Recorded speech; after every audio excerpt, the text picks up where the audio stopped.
მარიკო, ხო არ გასულ ხარ სახლიდან? ხო, ამან მშვიდობა, ცეცხლი ხო არ გაჩნდა?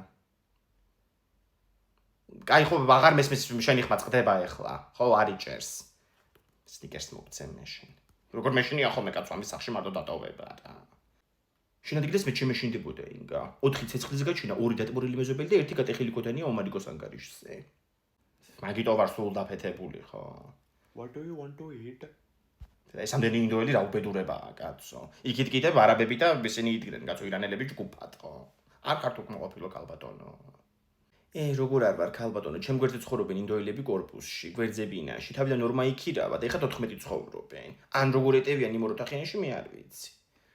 ინგა მან ჩავდე წვენი და ზელატოსები კიდე ამის გარდა. ოღონდ ყველა არ მისცე ომარიკოს, რა ზოგიერთი ჩემია. ამ ბორდოს რაღაც სამალავი გაჩნდა სახში და ვეღარ პულობ ხოლმე ისე მალავს. უი არიცი ჭურჭლის არის მაგანაში მალავს ხოლმე, გუში რო გაროთ ჭურჭელი და გადმოვალაგე, გამოყვა შენი აკაპებული ზელატოსზე. Максим, я больше не могу. Держи, пожалуйста. დედა, სუპერმარკეტია ეს თუ ბაბილონის გოდოლი რა უბედურებაა, კაცო. ომარიკო რიკავს. ხო. მომაგ ზელატოსები კი? რამდენი? 2 ცალი მომაგ. კაი. აუ ნახე რა მხილარი გია.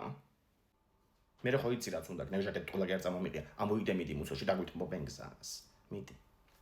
უკაცრავად ხო ვერ დაგვითმობდით ადგილს ფეხმძიმე მეგოგონაა და. აუ ის რა მაგარი რაღაცა მოიფიქრე. აუ იქ ძირმა და მაგარიან. რა ქნე ხლა მუცლი დამინახავენ. გამარჯობა გოგოებო, როგორ ხართ? ვაიმე მის მუცელში. კარგად, თქვენ როგორ ხართ?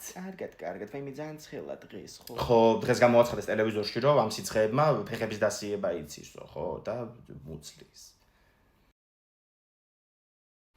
არ ვარ ბიბურსულად, არა დამშვიდი. ჭორები გააღწევეს რა, რაძალამადგან ეტა. მე ჩემი ზელატოსია და მომე. გამეწალი კაცო კიდე გაღიზიანებული ვარ რა.